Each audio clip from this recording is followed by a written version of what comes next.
Hello students, welcome to our afternoon read aloud. I'm very excited to be sharing a book about Kwanzaa with you today. And I've got my mini poster up here we'll look at a little later. And the thing I'm already realizing that I really like about Kwanzaa is it has a strong connection to two things we've already been learning about in first grade. It has a strong connection to the harvest, la cosecha, and it has a strong connection to our learning about being a good citizen in our family and in our communities. So I want you to pay close attention during the book for connections to the harvest and connections to being a good citizen. And we'll share about those in another meeting, okay? So Kwanzaa. On the front, I see a family with some kind of candle holder with red, black, and green candles. How many? 1, 2, 3, 4, 5, 6, looks like 7 candles. Okay, here we go. Kwanzaa by Lisa Herrington. Oh, here's the table of contents. Let's get a close-up look. Happy Kwanzaa, how it began. Kwanzaa's symbols. Spreading joy. Let's celebrate, show what you know, glossary, index, facts for now, and about the author. Oh, that's different. We've never seen about the author in the table of contents before. Okay, so if I sneak peek, I see a family, but they're wearing kind of different kinds of clothing, kind of like clothing from a different country maybe. Ooh, and I see some signs of the harvest. I see corn. I see some bread, and there's that candle holder from the cover. Let's read. Happy Kwanzaa. It is time to celebrate Kwanzaa. Kwanzaa is a holiday that honors African American culture and life today. Ooh, and there's a caption to go with our picture. Kwanzaa is a time for families to gather together. And look what's so cute, the page numbers have a little ear of corn. So there's another sign of the harvest. Oh, I'm not supposed to tell you all the time, right? I want you to figure it out and tell me later. Okay, here I see a calendar that shows the month of December and some more symbols of the harvest. I see corn, I see fruits. Ooh, and there's that beautiful candle holder. Let's see. Kwanzaa lasts for 7 days, from December 26th to January 1st. Families gather together. They eat African food, share stories, and give gifts. Okay, so here's a caption for the calendar. Kwanzaa is a week-long celebration at the end of the year. And here's a fast fact. It says, Kwanzaa comes from an African word. It stands for the first fruits picked at the harvest. Okay, and I'm 7 nights. That's like Hanukkah, like Christmas, right? It's multiple nights of celebration. How it began.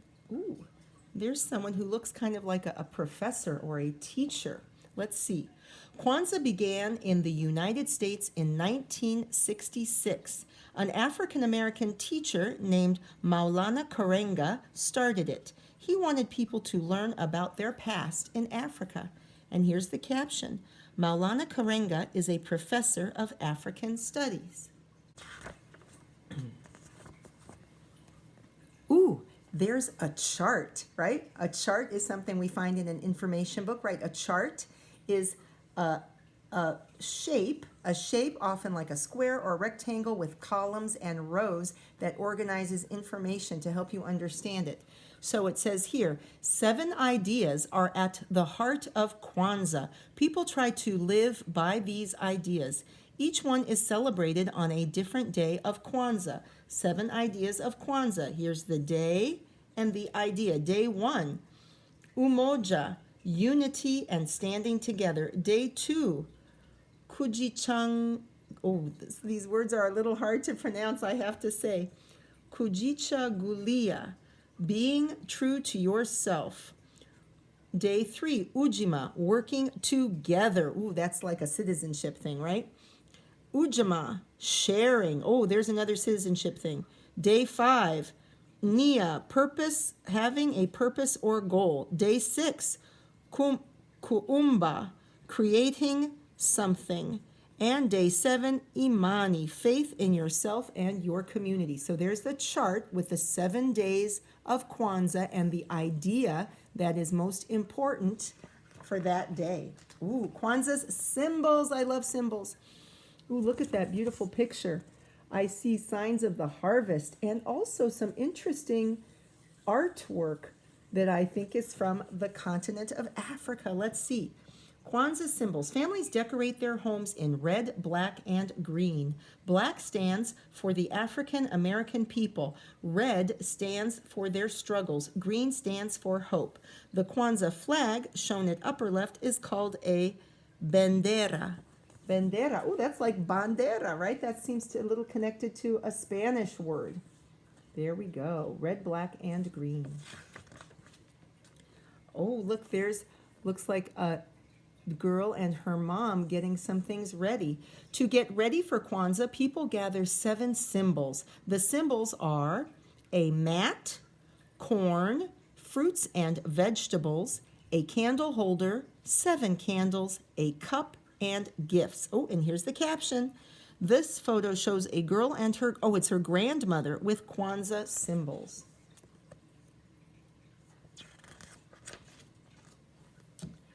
The mat is called the mkeka.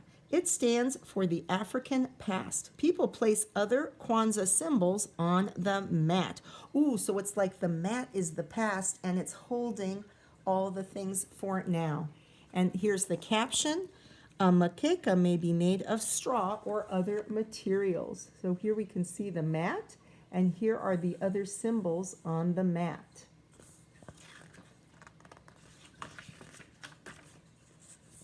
Ooh, there I see a family again.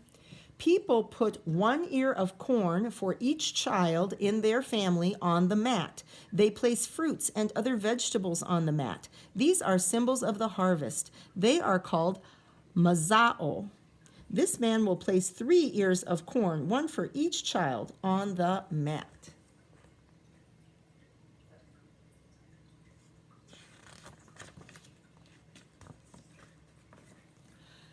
The kinara is a wooden candle holder. It holds 7 candles, 3 red, 1 black, and 3 green. Families light 1 candle each night.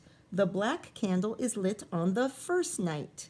Oh, here's a fun fact. The kinara stands for people who lived in Africa long ago. The 7 candles stand for Kwanzaa's 7 ideas. So there's the child being helped to light the candle.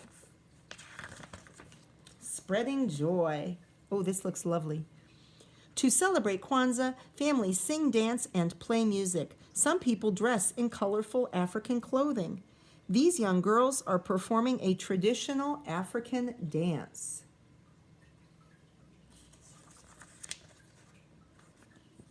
Ooh, here's some traditional food. Families enjoy meals together during Kwanzaa. They also drink from a special cup called a unity cup. It is a symbol of staying together. A big feast is held on December 31st. Oh, that's New Year's Eve. The Kwanzaa feast includes traditional African and Southern foods. Ooh, I see corn, I see some fruits, and some stewed meats, all different kinds of traditional foods. On the last day of Kwanzaa, people give homemade gifts called zawadi. They might include a beaded bracelet and a book of African stories. The gifts reward kids for promises kept during the year. Have you kept your promises this year? Kwanzaa gifts are given to children who have behaved well during the year.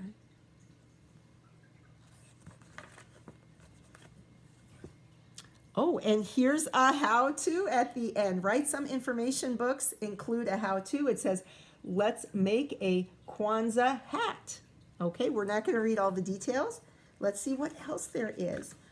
And here is a glossary, and this is a picture and word glossary, right? Because it shows a picture and explains culture, the way of life, ideas, customs, and traditions of a group of people. Harvest, we already know that. The gathering of crops that are ripe. Symbols, things that stand for something else. Unity, togetherness. Ooh, those are 4 very good, important words for you all to know and understand. And then in the back, the index, as usual. So we got to do something at the end of the book. And I'm going to go back to my favorite part. Well, I have 2 favorite parts. My first favorite part is this page here that shows the girl with her grandma and getting ready, preparing all the Kwanzaa symbols because they look so happy and it looks so beautiful with all the lovely colors and the signs of the harvest and the candle and the flowers. And then my super favorite page, because I actually know a lot about dancing and I was a dancer when I was younger. And so I really like this page showing people enjoying and sharing the love and joy of dancing and dancing together. So I hope you enjoyed learning all about Kwanzaa. It's funny, you know, I have all these books laying around my house, and my teenage son saw this book, Joe, and he said he read it, and he said, Mom, I think we should do Kwanzaa.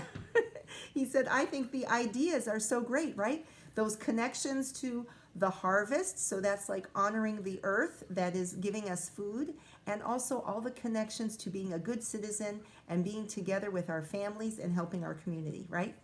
Anyway, I hope you enjoyed our afternoon read aloud. Don't forget to keep washing your hands, cover your coughs and sneezes, do some reading, do some writing, help your family around the house. And this is the last read aloud of 2020. So I will be seeing you next year in 2021. I hope you have a wonderful holiday and are safe and have a wonderful time being close together, snuggled up, warm, and safe with your families over this holiday season. I love you. I'm going to miss you. Bye.